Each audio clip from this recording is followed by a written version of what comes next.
Hello mister, welcome to back my channel. MSc fourth semester में हम green chemistry की study कर रहे थे। ग्रीन केमिस्ट्री में जो हमारी फोर्थ यूनिट है, ग्रीन हाउस इफेक्ट या ग्रीन हाउस गैसेस इफेक्ट को हम पढ़ रहे थे। लास्ट वीडियो में इंट्रोडक्शन को पढ़ चुके थे कि ये ग्रीन हाउस गैसेस वर्क किस तरीके से करती है, इसको भी हमने पढ़ चुके थे। ग्रीन हाउस गैसेस का क्या वर्क होता है, ओजोन लेयर का क्या वर्क होता है, एटमॉस्फेयर लेयर क्या होती है, एटमॉस्फेयर की कितनी लेयर होती है, इन सब हम पढ़ चुके थे। ये भी मैं लास्ट वीडियो में पढ़ चुका था, लेकिन ये थ्योरी रह चुकी थी। चलो थ्योरी को इसको तो बस तुम खुद ही देख लेना, इसमें कुछ नहीं है, बस जो ये थी मैंने पढ़ा चुका था। उसके बाद आता है effect of green house gases. अब ग्रीन हाउस गैसेस का इफेक्ट क्या होता है? जो ग्रीन हाउस गैसेस का effect on the global warming, जो ग्लोबल वार्मिंग होती है उस पर ग्रीन हाउस गैसेस का क्या इफेक्ट पड़ता है। अब हम इफेक्ट की बात करेंगे। पहले हम नॉर्मली बात करते हैं कि नॉर्मली क्या है। Green house gases very important for earth, it keep warm earth surface. Green house gases बहुत इंपॉर्टेंट होती है पृथ्वी के लिए, अर्थ के लिए। और जो अर्थ सरफेस होती है, सरफेस की जो लेयर होती है, जो अर्थ सरफेस बोले तो पृथ्वी की जो सतह है उसको गर्म रखती है, जो ग्रीन हाउस गैसेस होती है। But as green house gases increase, then global warming will be increase and it will be more effective for earth. ये कह रहा है कि जैसे जो ग्रीन हाउस गैसेस है उनकी अमाउंट इंक्रीज होगी, ग्रीन हाउस गैसेस इंक्रीज होगी तो ग्लोबल वार्मिंग भी इंक्रीज होगी। क्योंकि जो हीट होती है, जो अर्थ की सरफेस जो हीट होती है, वो ग्रीन हाउस गैसेस की वजह से हीट होती है। ग्रीन हाउस गैसेस में इंक्रीमेंट होगा तो ग्लोबल वार्मिंग इंक्रीमेंट होगा, मतलब वो भी इंक्रीज होगी, जिसकी वजह से टेम्परेचर इंक्रीज होगा। टेम्परेचर इंक्रीज होने की वजह से बहुत ज्यादा इफेक्ट हो गया। मेरीन इफेक्ट, जो ओशन वगैरह, मेरीन लाइफ पे, ह्यूमन लाइफ पे, एनिमल लाइफ पर, इन्वायरमेंट लाइफ पर, मेरीन लाइफ जो समुद्र के जितने भी जीव जंतु थे उन सब पर ग्लोबल वार्मिंग का इफेक्ट पड़ेगा। Green house gas thermal blanket of the earth which keep the warm earth surface. ये कह रहा है कि जो ग्रीन हाउस गैसेस होती है वो थर्मल ब्लैंकेट होता है, मतलब एक गर्म ब्लैंकेट होता है जो अर्थ सरफेस का, अर्थ का थर्मल ब्लैंकेट होता है जो अर्थ की सरफेस को गर्म रखता है। वो हम किस तरीके से गर्म रखता है, किस तरीके क्या प्रोसेस होता है, सारे प्रोसेस को मैंने लास्ट वीडियो में बताया, जो इंट्रोडक्शन में मैंने बता दिया था। अब सिर्फ हम इसके इफेक्ट की बात करेंगे, वो इफेक्ट किस तरीके से डालता है। Number of green house gases की अगर हम बात करें, जो ग्रीन हाउस गैसेस होती है यही तो ग्लोबल वार्मिंग पे इफेक्ट डालती है। सबसे पहले हम ग्रीन हाउस गैसेस को जान लेते हैं। ग्रीन हाउस गैसेस कौन कौन सी ग्रीन हाउस गैसेस होती है? मेथेन होता है, नाइट्रस ऑक्साइड होता है, ये तो नाइट्रस एसिड है, NO2H नाइट्रस ऑक्साइड होता है। N2O नाइट्रस ऑक्साइड होता है, HNO2 नाइट्रस एसिड होता है। कार्बन डाइऑक्साइड होती है, कार्बन क्लोरोफ्लोरोकार्बन होती है। क्लोरोफ्लोरोकार्बन्स भी एक तरह की ग्रीन हाउस गैसेस होती है। और नंबर ऑफ H2 मॉलिक्यूल जो हाइड्रोजन पर ऑक्साइड होती है वो भी ग्रीन हाउस गैसेस होती है। यहाँ पे मैंने थोड़ी थ्योरी लिख दी थी कि जो मैथेन होती है एमिट फ्रॉम वेस्ट मटेरियल के द्वारा मैथेन एमिट होती है, जो सॉलिड वेस्ट मटेरियल होते हैं। अगर हम नाइट्रस ऑक्साइड की बात करें, N2O की बात करें, एमिट एग्रीकल्चर एंड इंडस्ट्री से एमिट होती है। कार्बन डाइऑक्साइड की अगर हम बात करें, कंबस्शन ऑफ फॉसिल फ्यूल्स, जो फॉसिल फ्यूल्स होते हैं, जो हमारा ईंधन होता है, जितना भी ईंधन को जलाने के द्वारा कार्बन डाइऑक्साइड एमिट होती है। जो सीमेंट प्रोडक्शन की इंडस्ट्री वगैरह होती है वहां से भी एमिट होती है। वहीं उसके बात करते हैं कि जो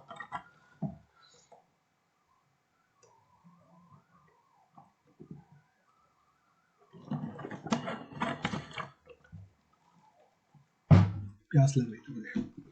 फिर उसके बाद करते हैं जो सरफेस, जो अर्थ, जो एटमॉस्फेयर होता है, एटमॉस्फेयर में ग्रीन हाउस की परसेंटेज कितनी होती है। अगर हम मेथेन की बात करें 20% होती है। मेथेन मेरा मोबाइल कहाँ पर है? मेथेन 20% होती है।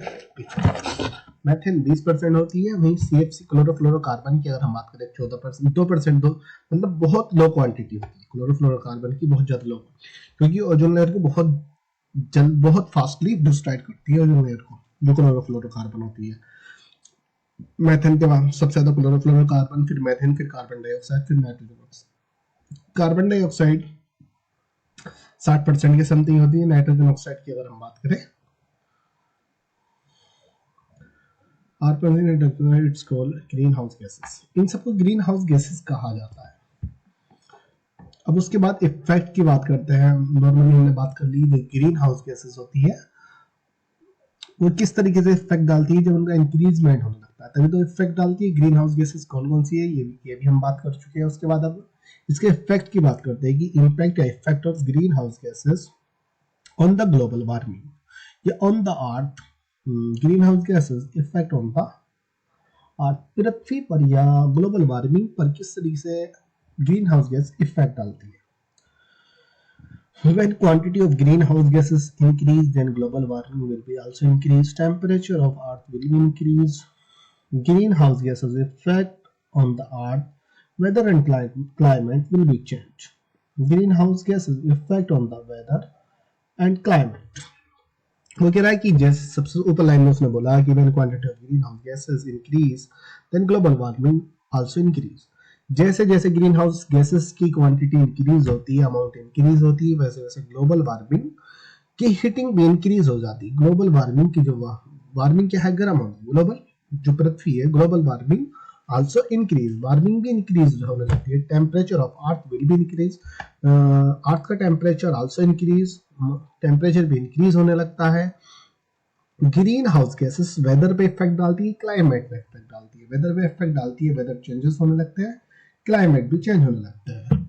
भाई टेम्परेचर की बात, टेम्परेचर इंक्रीज होता है। टेम्परेचर इंक्रीज कब होता है? टेम्परेचर इंक्रीज होने की वजह से forest fire, wild fire start more easily. जैसे जो टेम्परेचर इंक्रीज होगा, पृथ्वी का टेम्परेचर इंक्रीज होगा, जो फॉरेस्ट फायर ऑटोमेटिकली होने लगेगा। फॉरेस्ट जंगलों का जलना, जैसे वाइल्ड लाइफ, अभी पीछे ओजोन, क्या बोलते हैं, ओजोन, अमेजोन के जंगल, अफ्रीका में आग लगी थी, अमेजोन के जंगल में आग लगी थी। फिर अभी पीछे जो यहाँ पर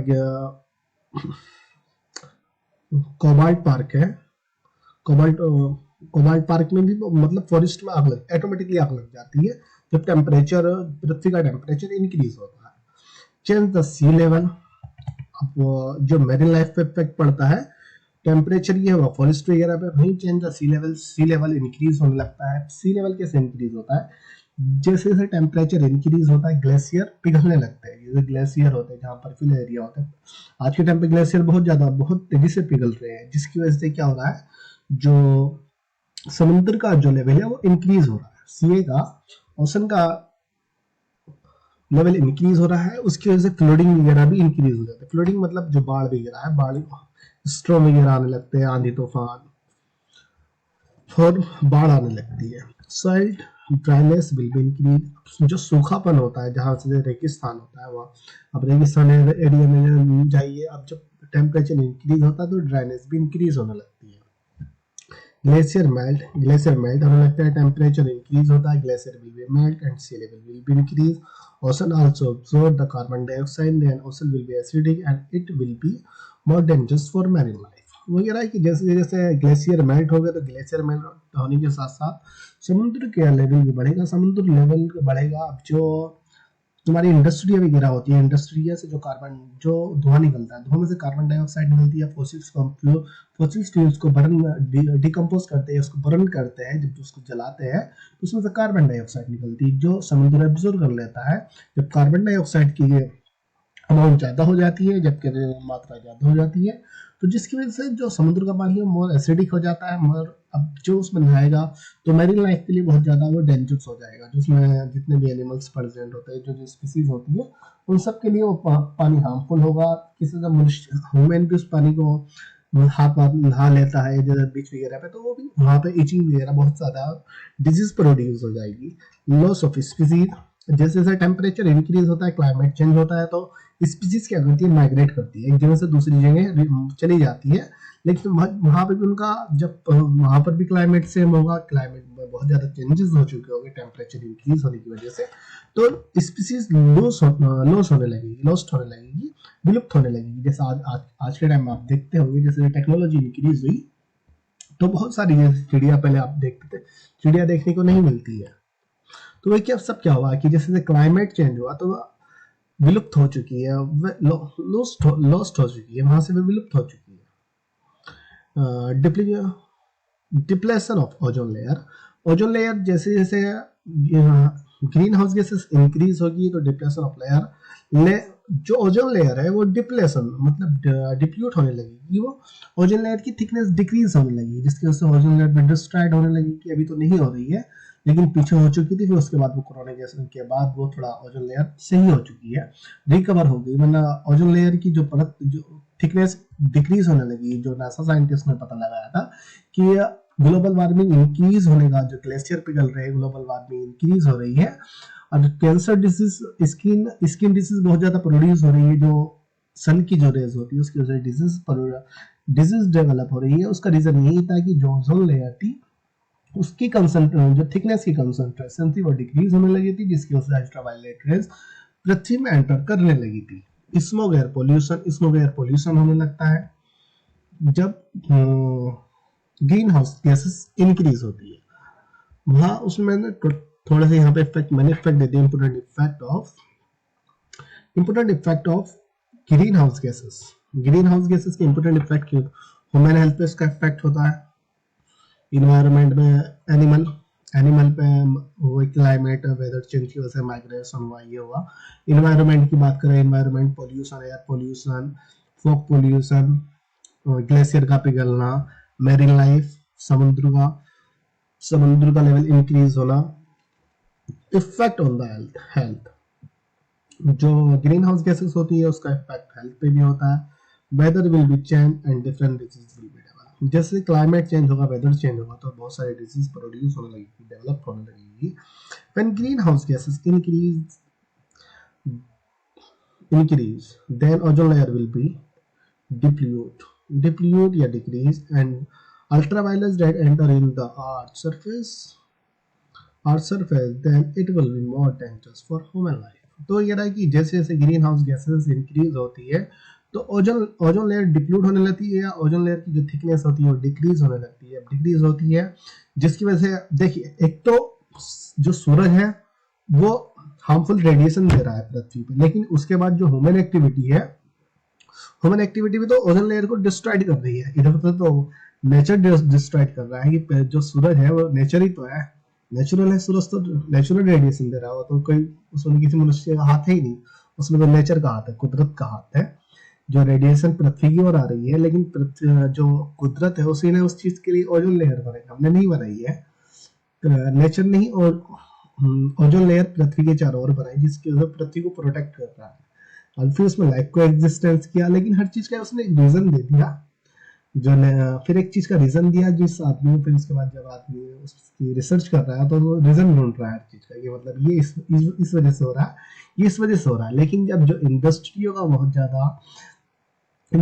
का होना, फिर ऑटोमोबाइल, जो मोबाइल्स वगैरह, इससे भी क्या निकल रही, किरणें निकल रही है, जो आज के टाइम में टेक्नोलॉजी बहुत ज्यादा हो चुकी है, जो बड़े बड़े टावर निकलते हैं उससे बहुत ज्यादा हार्मफुल किरणें निकलती है, मोबाइल से बहुत ज्यादा किरणें निकलती है, 5G 4G, जैसे जैसे वाईफाई भी इंक्रीज हो रहा है नेट से, तो इन जीपीएस वगैरह सबसे हार्मफुल किरणें निकलती है, ऑटोमोबाइल होता है, कार होते हैं, इन सबसे कार्बन डाइऑक्साइड, अलग अलग तरह की जो ग्रीन हाउस गैसेस होती है, तो जो ओजोन लेयर को डिस्ट्रॉय कर रही है, तो ह्यूमन तो खुद ही डिस्ट्रॉय कर रहा है, नेचर क्या डिस्ट्रॉय करेगा उसे, सूरज तो डिस्ट्रॉय कर रहा है, लेकिन उसके लिए नेचर ने, कुदरत ने पहले ही ओजोन लेयर बना दी, ओजोन लेयर पहले ही बना चुका है, लेकिन उसके बाद जो ह्यूमन एक्टिविटीज कर रहा है अपने अपनी सहूलियत के लिए, वो अपने डेवलपमेंट के लिए बहुत सारी चीजें बना रहा है, लेकिन वो आने वाले टाइम के लिए नुकसान भी कर रहा है, उसी चीज से वो नुकसानदायक भी हो रहा है।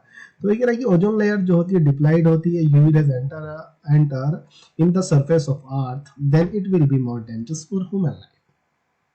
अब जैसे टेक्नोलॉजी हम बना रहे हैं, मोबाइल को भी बहुत ज्यादा यूज किया जा रहा है, मतलब इलेक्ट्रिसिटी को बहुत ज्यादा यूज करो, कंबस्शन हो, अगर बात करो घर घर में आज के टाइम में बाइक है, तो उसकी वजह से क्या पोल्यूशन हो रहा है ना, पोल्यूशन जब हो रहा है तो भाई ओजोन लेयर को डिस्ट्रॉय कर रहा है, मतलब ओजोन लेयर की थिकनेस को डिक्रीज कर रहा है, कार्बन पोल्यूशन, एयर पोल्यूशन हो रहा है, तो काफी तरह की बीमारी हो रही है। तो इसलिए कहते हैं साइंस वरदान भी है और श्राप भी है। ह्यूमन के लिए साइंस क्या है, एक वरदान है, लेकिन एक श्राप भी है। Source of green house gases, उससे में बात करते हैं source of green house gases की सोर्स क्या होती है। Source of green house gases, source of green house gases, source of green house gases को मैं नेक्स्ट वीडियो में बता देता हूँ, थोड़ा लेक्चर भी हो जाएगा। फिर लिमिटेशन और source of green house gases को मैं नेक्स्ट वीडियो में कर देता हूँ।